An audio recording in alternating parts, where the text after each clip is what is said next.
The Wyoming Territory, 1887. They say a man can only bury his heart once before he turns to stone. Silas Mercer was living proof of that, a man who spent his days fencing in the ghosts of his past on a ranch that felt more like a graveyard. But fate has a wicked sense of humor.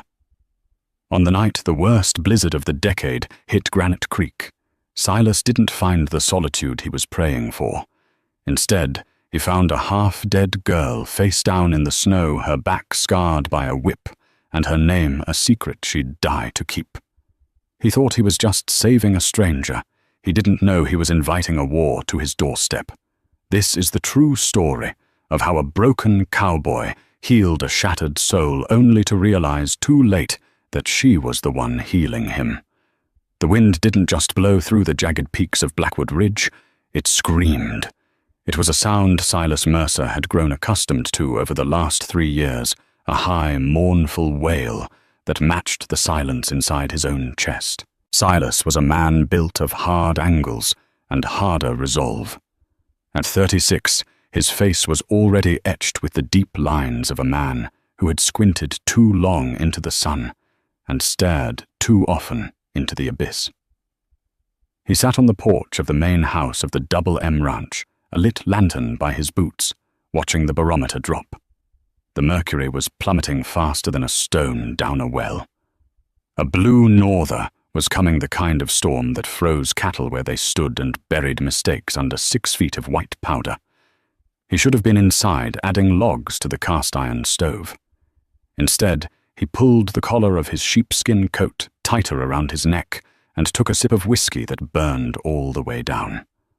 The house behind him was too big, too empty. It still smelled faintly of lavender and beeswax, the scent of Martha. It had been 3 years since the fever took her and their unborn son, but Silas still walked the floorboards like a trespasser in his own life. A sharp whinny from the corral broke his trance. Silas set the bottle down. His horse, a temperamental black stallion named Jericho, was kicking at the stall door. Jericho didn't spook easily. "Easy, boy," Silas muttered, grabbing the lantern. He stepped off the porch, his boots crunching on the frozen mud. The first flakes of snow were beginning to swirl, stinging his cheeks like nettles. He checked the perimeter fence first. The Double M was isolated, sitting 20 miles from the nearest town of Cheyenne. But outlaws and drifters were common this time of year, looking for easy shelter. He reached the northern ridge where the property line dipped into a dry creek bed. That's when he saw it. It looked like a discarded sack of feed at first tumbled against the base of an old cottonwood tree, but feed sacks didn't wear tattered blue calico. Silas froze his hand instinctively, dropping to the Colt Peacemaker on his hip.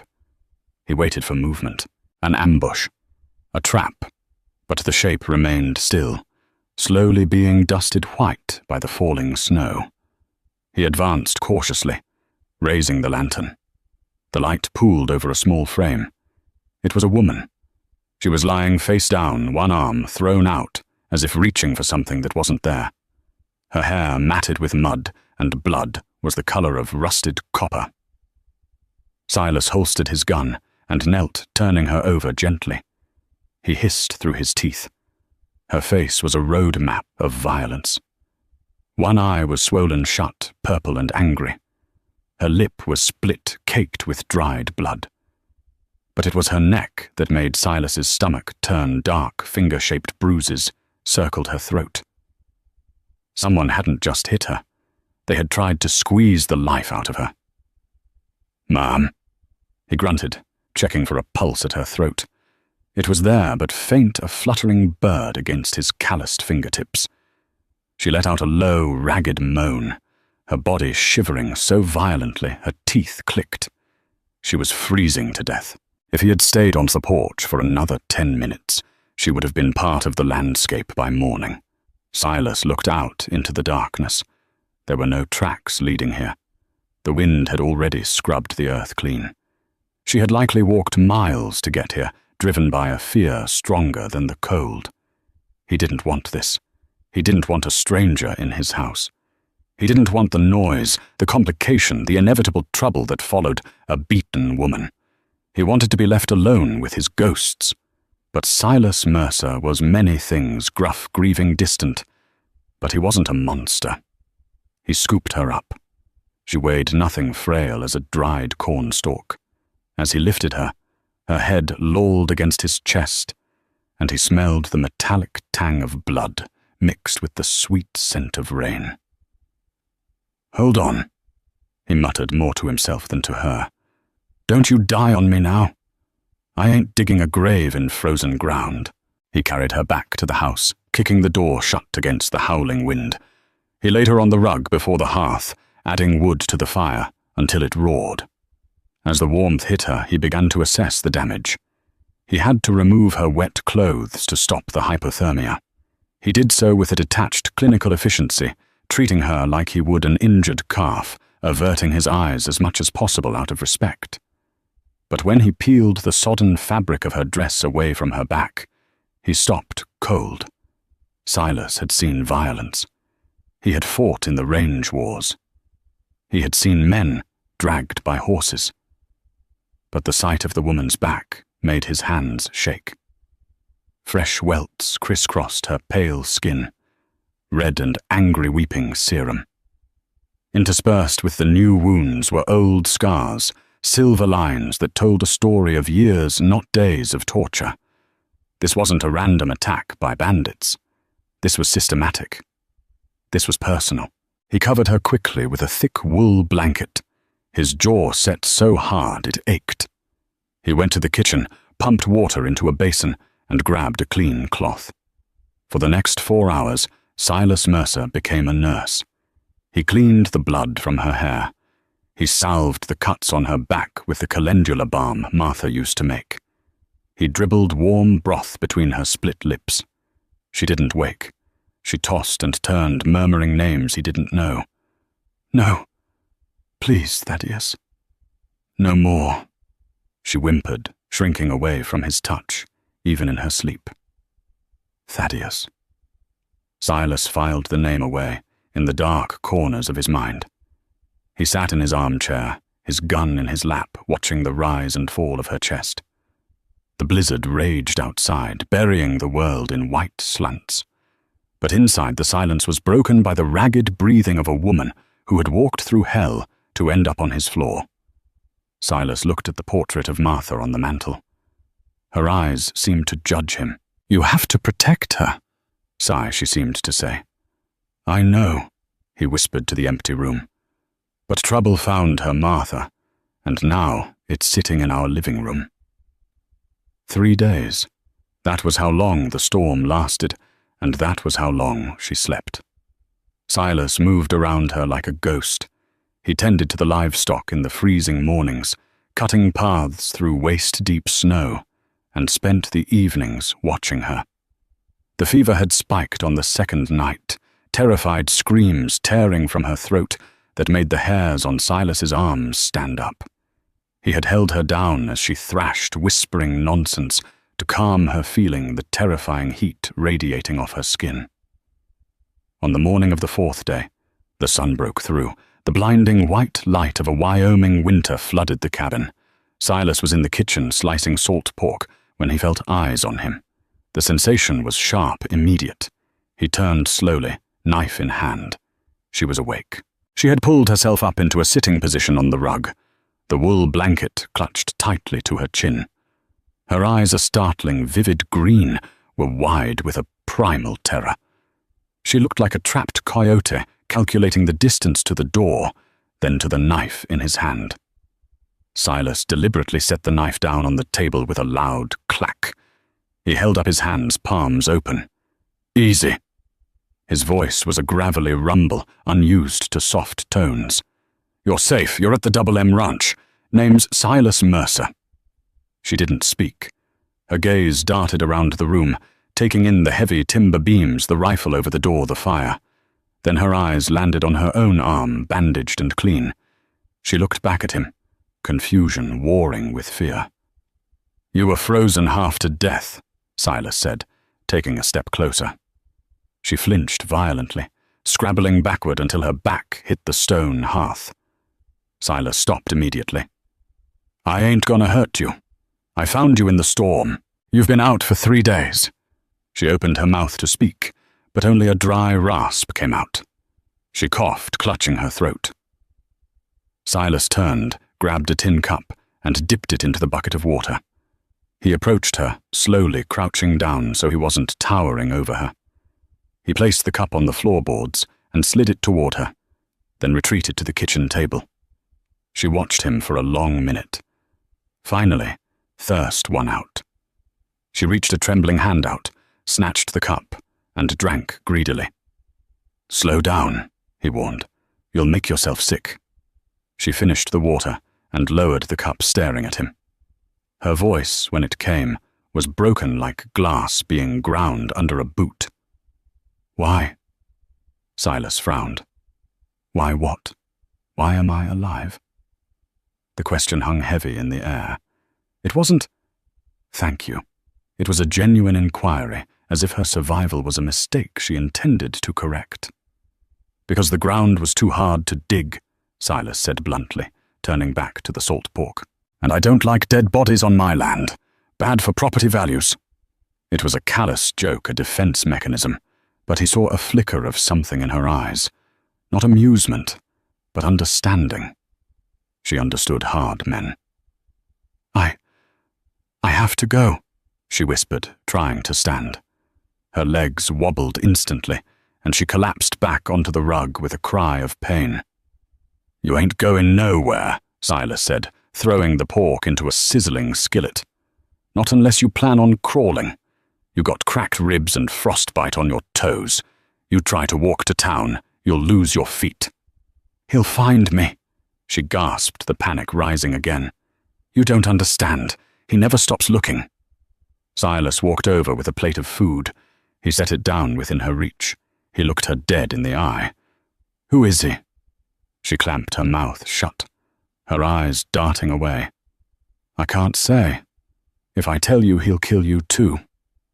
Silas let out a short, dark laugh. He rolled up his left sleeve, revealing a jagged, ugly scar that ran from his elbow to his wrist, a souvenir from a Cheyenne arrow 5 years back. "Lady Death and I are old acquaintances. I ain't worried about some man chasing a girl." He leaned in, his voice dropping. "But I need a name to call you, unless you want me to keep calling you Mom." She hesitated, looking at the scar, then up at his face. She saw the hardness there. Yes, but she didn't see cruelty. She saw a man who was tired. "Lydia," she whispered. "My name is Lydia." "Well, Lydia," Silas straightened up. "Eat your pork. We're snowed in. Nobody is coming up that pass for at least a week. Until then, you're my problem." The days that followed fell into a strange, quiet rhythm. Lydia was weak, but her recovery was faster than Silas expected. She was resilient, he gave her that. She insisted on helping, even when she could barely stand. She mended his torn shirts. She swept the floor. She tried to make herself invisible, as if taking up space was an offense punishable by pain. But the tension in the cabin was palpable. Silas was used to silence, but this was a loaded silence. Every time he dropped a piece of firewood, she jumped. Every time he walked into a room too quickly, she froze. It wore on him. One evening after dinner, the silence broke. Lydia was sitting by the fire, staring at the portrait of Martha on the mantel. Silas was oiling his saddle in the corner. "She was beautiful," Lydia said softly. Silas's hand stopped on the leather. "Yes?" "She was." "What happened to her?" "Fever. 3 winters back." Silas didn't look up. "Took the baby too." The air left the room. Lydia turned to him, her eyes filled with a sudden profound sorrow. "I'm sorry. I didn't know." "No reason you would." Silas scrubbed the leather harder. "I lost a child," Lydia said.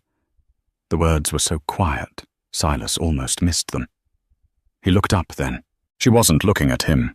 She was looking at her hands, which were twisted in her lap. A little girl. She continued, her voice devoid of emotion, which made it worse. She was 2. He said she was a distraction. He said she made too much noise. Silas felt a cold rage settle in his gut. Thaddeus. She looked up sharply. I said that name in my sleep. You did. Lydia took a shuddering breath. Thaddeus Moore. Judge Thaddeus Moore. Silas dropped the saddlecloth. The name hit him like a physical blow. Everyone in the territory knew Judge Moore. He was the law in the southern counties. A pillar of the community. A wealthy, pious man who hanged cattle thieves and preached temperance on Sundays. The judge did this to you. Silas gestured to her healing face. He's my husband, Lydia said, the tears finally spilling over. He bought me from my father when I was 16 to pay off a gambling debt. Everyone thinks he's a saint. But inside that house, he's the devil. She stood up, trembling, and pulled down the collar of her dress, revealing the scarring on her shoulder. He likes to teach lessons, she sobbed. He said my daughter was a lesson when she died. I ran. I stole his horse and I ran. I didn't care if I died in the snow. I just couldn't stay in that house one more night. Silas stared at her. He realized then that the war hadn't come to his doorstep. It was already inside. He was harboring the runaway wife of the most powerful man in the territory. If Moore found her here, he could legally hang Silas for kidnapping. Lydia saw the realization in his eyes. She wiped her face and stepped back. I'll leave in the morning. I won't bring his wrath down on you. Silas looked at the portrait of Martha again. He remembered how he had failed to save her from the fever. He remembered the helplessness. He looked at Lydia, battered, terrified, but standing tall despite it all. He stood up and walked over to the gun rack. He took down his Winchester repeater and a box of ammunition. He set them on the table. You ain't going nowhere, Silas said, his voice low and dangerous. Let the judge come. Lydia stared at him. He'll kill you. Silas poured himself a whiskey and knocked it back. He slammed the glass down. He can try. The snows of the Blue Norther eventually settled into a hard, packed crust that imprisoned the Double M Ranch in a world of blinding white. For 3 weeks, the pass to Cheyenne was impassable. For 3 weeks, Silas Mercer and Lydia Moore existed in a suspended reality, a fragile domesticity built on the edge of a knife. Silas had expected hysteria. He had expected a woman broken by luxury and violence to crumble under the harsh demands of ranch life. He was wrong. Lydia was terrified. Yes. She flinched when the floorboards creaked. She woke up screaming 3 more times. But she possessed a quiet, steel-spined determination that Silas found himself watching with a strange tightness in his chest. She refused to be idle. Once her ribs knitted enough to allow movement, she took over the kitchen. The house, which had long smelled of stale tobacco and loneliness, began to smell of rising dough and roasting sage. She scrubbed the soot from the windows until the winter light poured in clean and sharp. She mended his wool coat, her stitching small and precise, far better than his clumsy bachelor repairs. It was an intimacy Silas hadn't asked for, and it terrified him more than any outlaw. One afternoon, Silas found her in the barn. She was standing by Jericho's stall, her hand resting tentatively on the stallion's velvet nose. Jericho, a horse that had bitten 3 ranch hands, was nuzzling her palm. His ears pricked forward. He likes you, Silas said, stepping out of the shadows. Lydia jumped, clutching her chest, but didn't pull her hand away from the horse. He's lonely, I think. He paces. He's mean, Silas corrected, walking over to check the feed bin. Just like his owner. Lydia looked at him, her green eyes clear.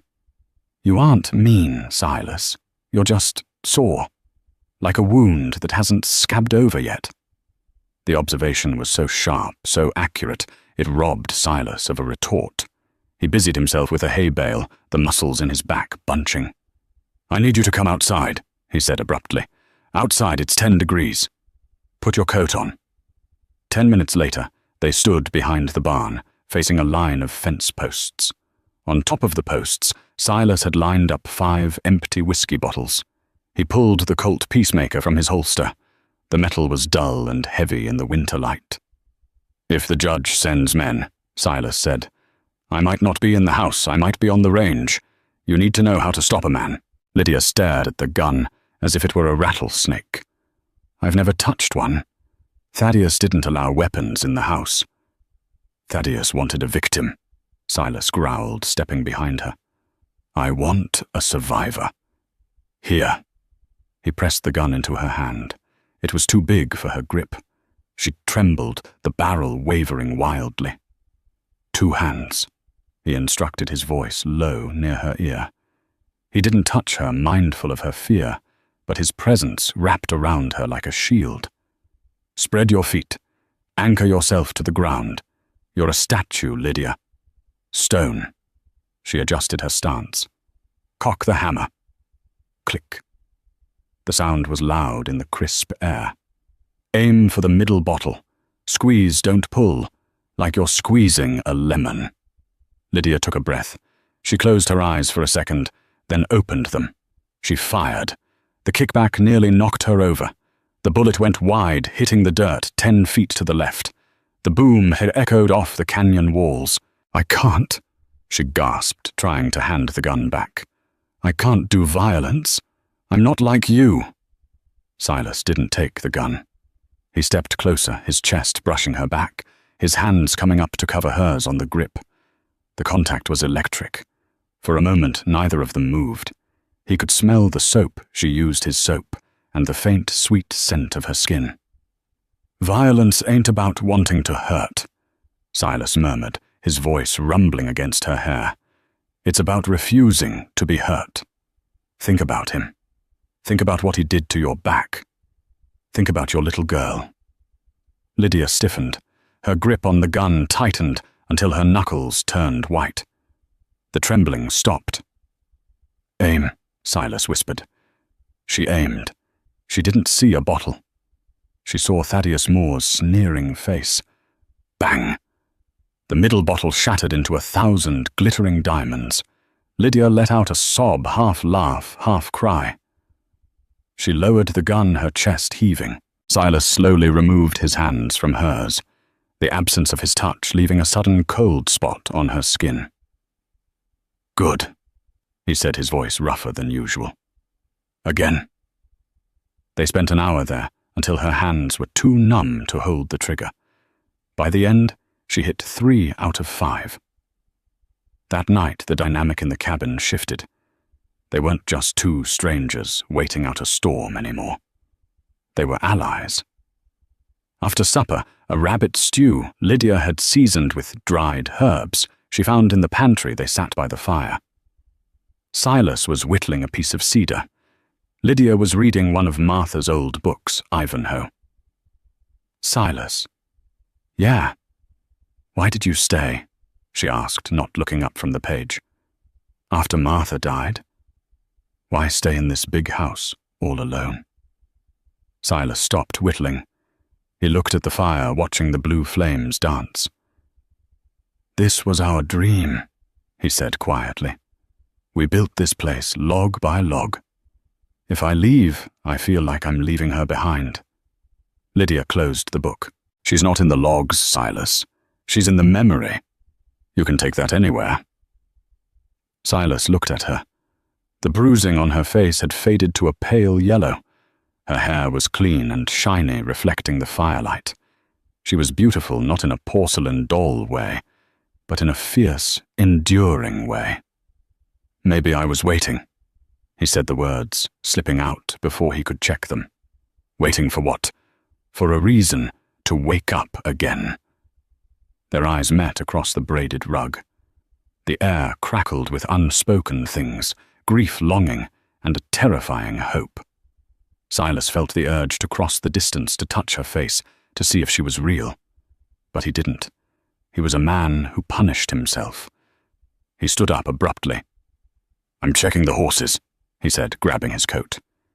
He fled into the cold, leaving Lydia staring after him, her heart pounding a rhythm she hadn't felt in years. The thaw came in February. It wasn't a gentle spring. It was a sloppy, mud-soaked awakening.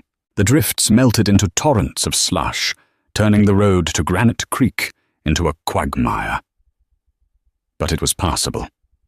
With the melting snow came the gnawing anxiety.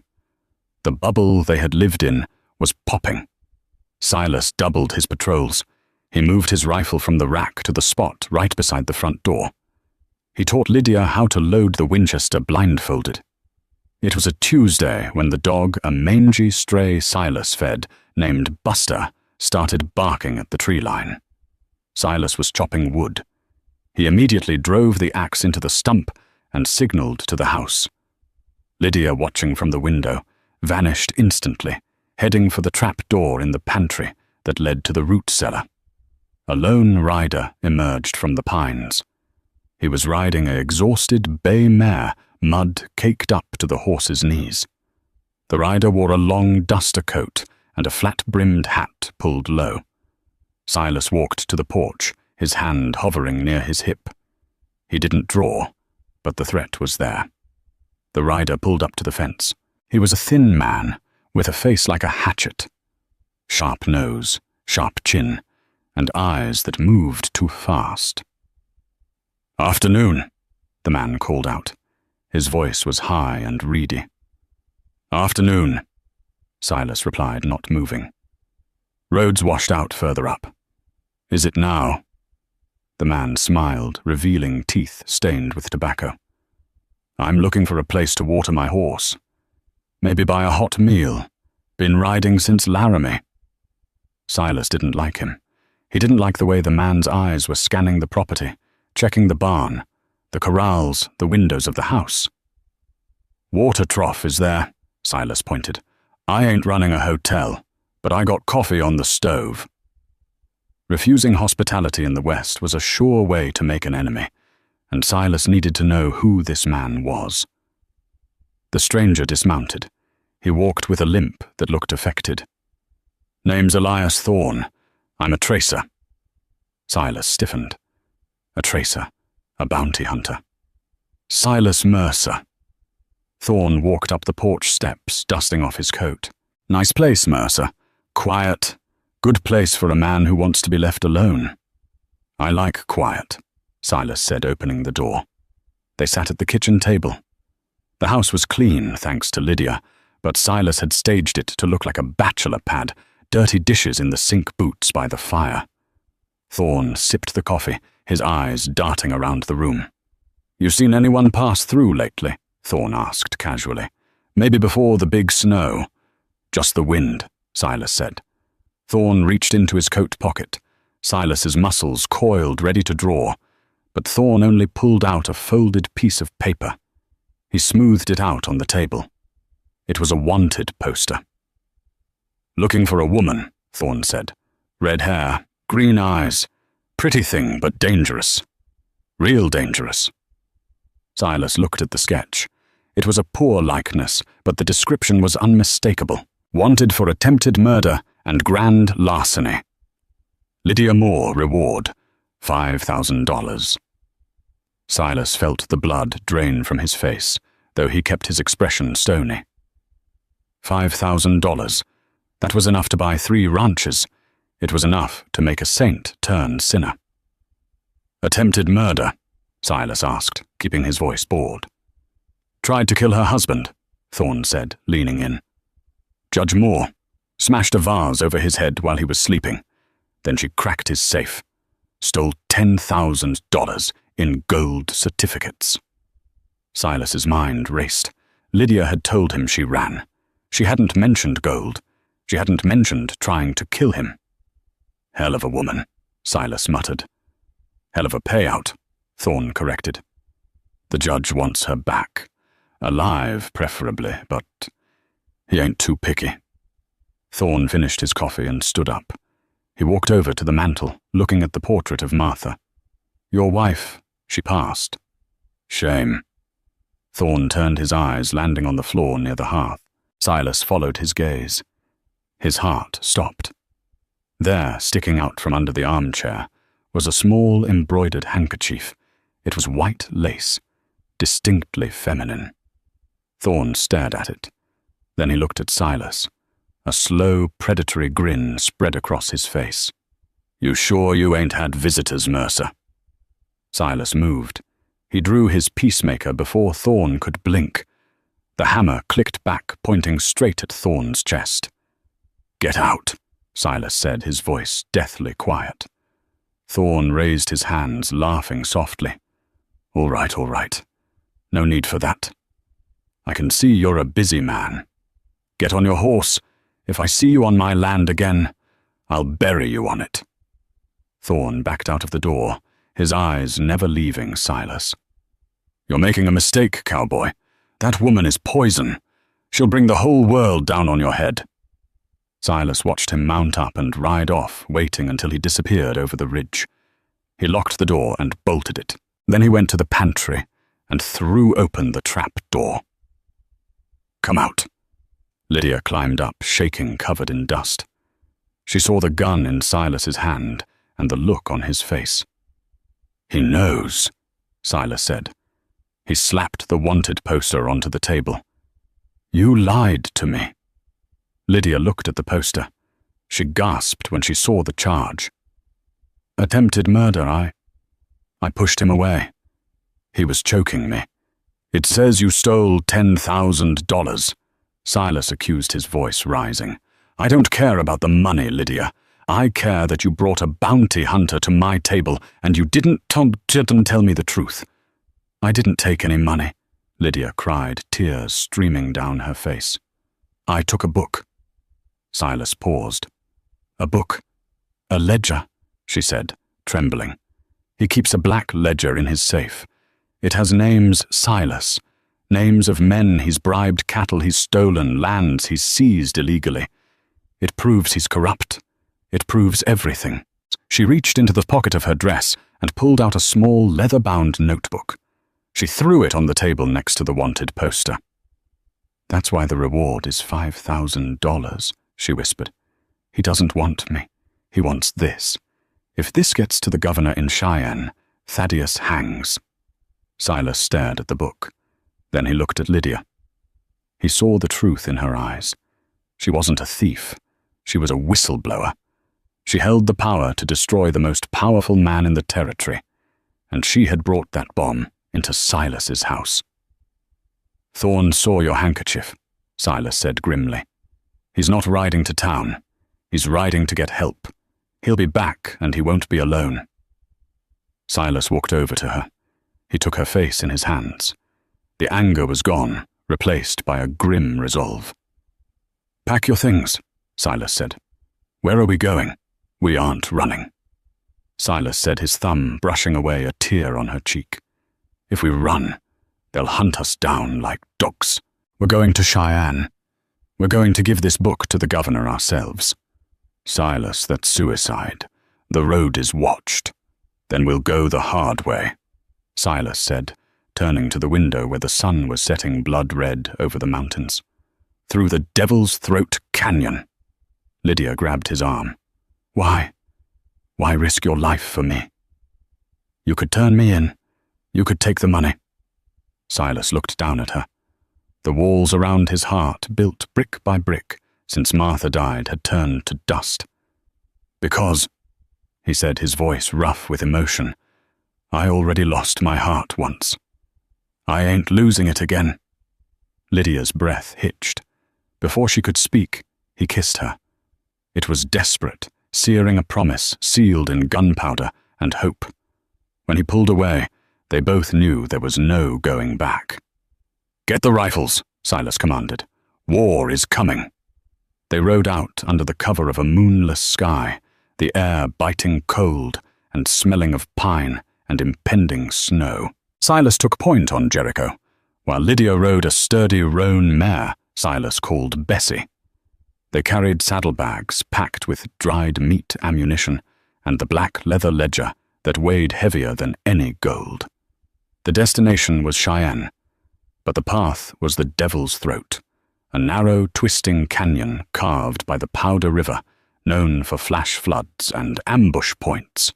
It was a suicide run, but the main road was surely crawling with Elias Thorne and his hired guns. For the first few hours, the only sound was the clatter of hooves on stone and the rushing water below. The canyon walls rose up to 300 feet, on either side jagged teeth of red rock that blotted out the stars. Silas kept his Winchester across his saddle horn, his eyes scanning the rim of the canyon. He knew how sound traveled here. A falling rock could sound like a gunshot. "You doing all right?" he called back softly. Lydia rode with a grim determination. She was wrapped in an old oilskin duster, a hat pulled low. "I'm still in the saddle." "Keep your eyes up. If you see dust, you tell me." They made good time until mid-morning. The sun didn't reach the canyon floor. It only lit the upper rim in a mocking strip of gold. They reached a section called the Narrows, where the trail thinned to a single-file path with a sheer drop to the river on the right. Silas held up a hand. Jericho's ears flicked back. "What is it?" Lydia whispered, pulling Bessie to a halt. "Quiet." Silas listened. It wasn't sound that alerted him. It was the absence of it. The birds that had been calling from the scrub brush had gone silent. Then a glint of metal from the high ridge. "Ride!" Silas roared, spurring Jericho forward. "Go, go!" A crack of a rifle shot shattered the silence. A bullet chipped the rock inches from Lydia's head, spraying stone dust into her eyes. "Yeah!" Lydia screamed, kicking the mare. The canyon erupted. Gunfire rained down from the rim. Silas twisted in his saddle, raising his Winchester. He didn't aim. He just laid down suppression fire, pumping the lever action, sending lead flying toward the concealed shooters high above. "Keep moving! Don't stop for anything!" he shouted. They galloped through the Narrows, the horses slipping on loose shale. Another shot rang out, and Silas grunted, his body jerking forward. "Silas!" Lydia screamed. "I'm fine. Ride!" He wasn't fine. A burning heat was spreading through his left shoulder, but adrenaline was a powerful drug. He saw a narrow fissure in the canyon wall ahead, an old wash that led deeper into the rock away from the exposed trail. "In there," he pointed. They veered sharply left, their horses scrambling over boulders, crashing into the dark fissure, just as a volley of bullets chewed up the ground where they had been seconds before. They rode hard for another mile into the labyrinth of the side canyon, until the horses were blowing hard, their sides heaving with foam. Silas finally pulled up in a small box canyon protected by an overhang. He slid off Jericho and nearly collapsed. His knees hit the dirt. Lydia was off her horse in a second, rushing to him. "You're hit." "Just a scratch," Silas wheezed, sitting back against a boulder. It was more than a scratch. The bullet had passed through the fleshy part of his shoulder. It had missed the bone and the artery, but blood was soaking his sheepskin coat dark and slick. Lydia didn't panic. The terrified girl he had found in the snow was gone. In her place was a woman forged in fire. She opened the saddlebag, pulling out a knife and a bottle of whiskey. "This is going to hurt," she said, her voice steady, though her hands trembled slightly. "I've had worse," Silas gritted out through clenched teeth. "Do it!" She cut away the fabric of his shirt. She poured the whiskey over the wound. Silas threw his head back and let out a guttural roar of pain that echoed off the canyon walls. She worked quickly, binding the wound tight with strips from her petticoat. When she was done, she slumped back, wiping sweat from her forehead. Silas breathed heavily, the pain receding to a dull throb. He looked at her. Her face was smudged with dirt, her hair wild, her eyes fierce. "You did good," he rasped. "You ride like a Comanchero." Lydia let out a shaky laugh. "I learned to ride to get away from him. I never thought I'd be riding into a war." "It is a war, Lydia. And we're winning." Are we? She looked at his bloodied shoulder. Thorn has men on the ridge. We're trapped in a box canyon. Not trapped, Silas said. He gestured to a pile of rocks at the back of the cave. This is the old miner's cut. There's a tunnel back there. It collapses half the time, but if it's open, it dumps out on the high plateau 5 miles from the rail line. And if it's collapsed, then we make our stand here. Lydia crawled over to him. She didn't care about the blood or the dirt. She rested her head on his good shoulder, her hand gripping his coat. "I'm sorry," she whispered. "I dragged you into this." Silas used his good arm to pull her closer, burying his face in her hair. "You didn't drag me anywhere, Lydia. I was a dead man walking before you showed up. You woke me up." He kissed the top of her head. "Now help me up. We have a tunnel to find." They found the entrance behind a screen of brush. It was tight dark and smelled of bat guano, but it was open. They led the horses through walking in pitch blackness for an hour, Silas leaning heavily on Jericho. When they emerged, the sun was setting. They were high up on the tablelands. Far below, the lights of a small settlement twinkled. "Red Rock Station," Silas said. "There's a train that stops there for water at 2:00 a.m. "We can take the train to Cheyenne," Lydia said, hope rising in her voice. "No," Silas said darkly. He was looking at the ledger again. He had been reading it during their short breaks. "What is it?" "I recognized a name in here," Silas said, tapping the page. "Besides the judge. Payment to G.H. for silence regarding the land grab." G.H. "Governor George Harrison," Silas said, looking at her with haunted eyes. "Lydia, we can't go to the governor. He's on the payroll. If we walk into his office, we're handing ourselves over to the executioner." Lydia went pale. "Then who? Who is left?" "Federal Marshal Bass Reeves is in Denver," Silas said. "He's the only lawman in the West who can't be bought. We have to get to Denver. But the train. Doesn't the Cheyenne train go to Denver?" "It does," Silas nodded. "But we have to survive long enough to get on it." Red Rock Station was hardly a town. It was a water tower, a coal depot, and a saloon that served rot-gut whiskey to miners and track layers. They left the horses a mile out. Jericho and Bessie were too conspicuous, and they were exhausted. Silas whispered a goodbye to the black stallion, slapping his flank to send him running free into the hills. It hurt him to let the horse go, but bringing him to the station was a death sentence for the animal. They walked the tracks in the dark. Silas was weakening. The blood loss was taking its toll. He was pale, sweating in the freezing air, his steps stumbling. Lydia supported his weight, her arm around his waist, practically dragging him. "Just a little further," she urged. "I see the water tower." The station platform was empty. The station master's office was dark. A single lantern swung in the wind, casting long, dancing shadows. They sat on a bench in the shadows, waiting. The wind howled, rattling the loose tin of the roof. "Silas," Lydia said softly. She checked his bandage. It was soaked through again. "You're burning up."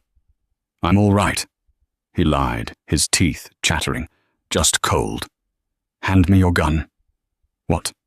"You can barely lift your arm. Give me the peacemaker. I'll watch the door." Silas hesitated, then handed her the heavy revolver. She took it, checking the cylinder with a practiced ease he had taught her. She looked lethal and beautiful. "Train's coming," Silas murmured. He could feel the vibration in the wooden planks of the platform. A low whistle blew in the distance, but another sound cut through the night.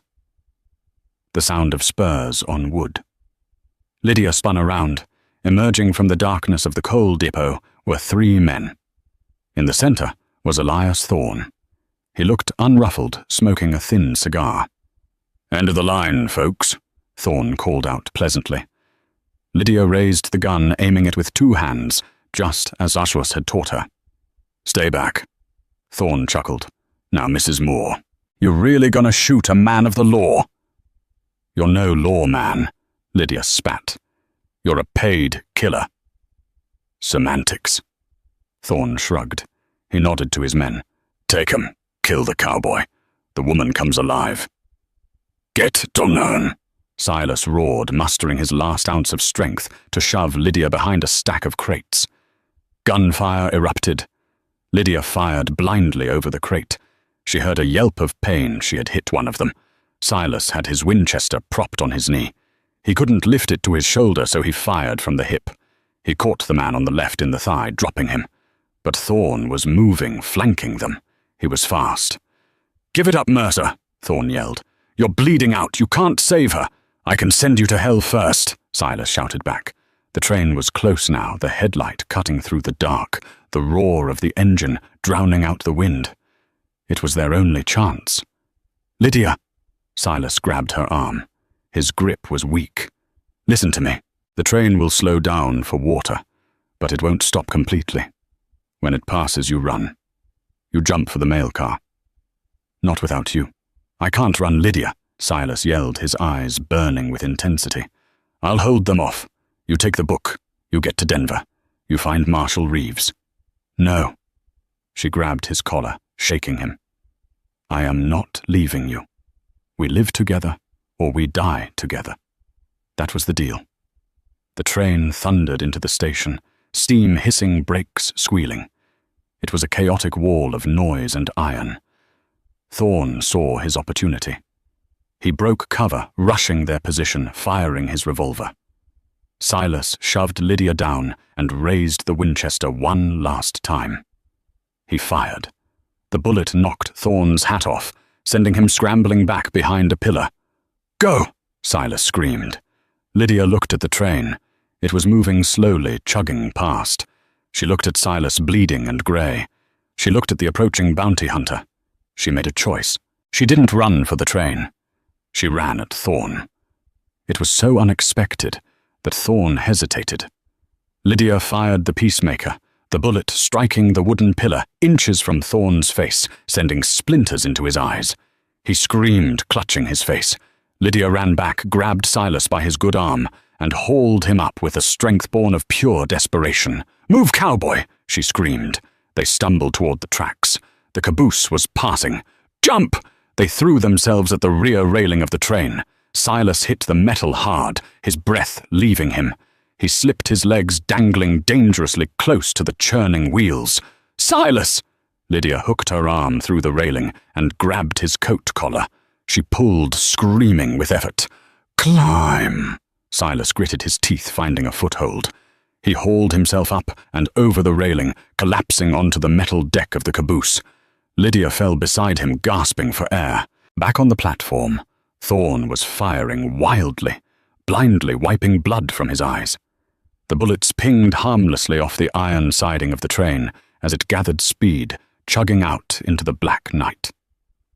They lay there for a long time, the rhythmic clack, clack, clack of the wheels, soothing their frayed nerves. Silas rolled over, groaning. He looked at Lydia. She was covered in soot gun oil and his blood. "You didn't leave," he whispered, sounding awestruck. Lydia crawled over to him, checking his wound. "I told you. I'm not a victim anymore." She reached into her pocket and pulled out the black ledger. She tapped it against his chest. "We have the book. We have the train. And—" She kissed his forehead. "We have each other." Silas smiled, a weak, genuine smile that reached his eyes. "Denver in the morning." "Denver in the morning," she agreed. But as the train rattled south, Silas looked out at the passing darkness. He knew the judge wouldn't stop. Thorne was just a hired gun. The judge was a man who owned the law. Denver wasn't the finish line. It was the final battleground. And Silas had one bullet left in his Winchester. He closed his eyes, his hand finding Lydia's in the dark. "Just let me live long enough to see her safe," he prayed to a God he hadn't spoken to in years. "Just let me finish this." Denver was a sprawling beast of brick and smoke, but to Silas and Lydia, it looked like salvation. They stumbled into the federal marshal's office just as the sun crested the Rockies. Marshal Bass Reeves, a legend in the territories with a mustache as formidable as his reputation sat behind a heavy oak table. He didn't blink when a bloodied cowboy and a desperate woman placed the black ledger before him.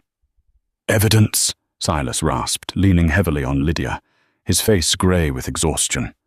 "Of treason, murder, and theft." Reeves opened the book. The silence in the room was heavy, suffocating. He flipped a page, then another, his brow furrowing. The silence was shattered by the slam of the office door. Judge Thaddeus Moore stood there, flanked by 3 deputies who were on his private payroll. He looked pristine in a velvet suit, a stark contrast to the grime covering Silas and Lydia. "That book is stolen property," Moore sneered, his eyes fixing on Lydia with a cold, possessive fury. "And that woman is my wife. Hand her over, Marshal, and I'll forget you harbored a fugitive." Silas stepped in front of her. He had no bullets left. He was wounded. But he stood like a mountain. "She belongs to no one but herself." Moore signaled his men to draw, but the deafening clack-clack of a shotgun stopped them cold. Bass Reeves had leveled his twin-barreled weapon squarely at the judge's chest. "This ledger says you sold federal land to the cartel and bribed a Governor Thaddeus," Reeves said, his voice deep and unyielding as granite. "In this room, the only law is mine. You're under arrest." The judge screamed threats of ruin, but as the iron cuffs clicked shut around his wrists, the reign of terror ended. The monster was finally caged. 6 months later, the spring thaw had turned the Double M Ranch into a paradise of green. The fence lines were mended. The house no longer smelled of ghosts, stale tobacco, and grief. It smelled of fresh bread, lavender, and life. Silas stood on the porch watching a new foal run in the paddock. The scars on his shoulder had healed, though the ache remained when it rained a reminder of the cost of peace. Lydia stepped up beside him, slipping her hand into his rough, calloused palm. She didn't flinch anymore. The hunted look was gone from her green eyes, replaced by a serene strength. "It's a good day," she smiled, resting her head on his arm. "It's a new life," Silas corrected. He turned to her. The man of stone finally crumbled into a man of flesh and blood, and kissed her as the Wyoming wind whispered through the grass, no longer a scream, but a song of coming home. And that is the true story of Silas Mercer and Lydia Moore.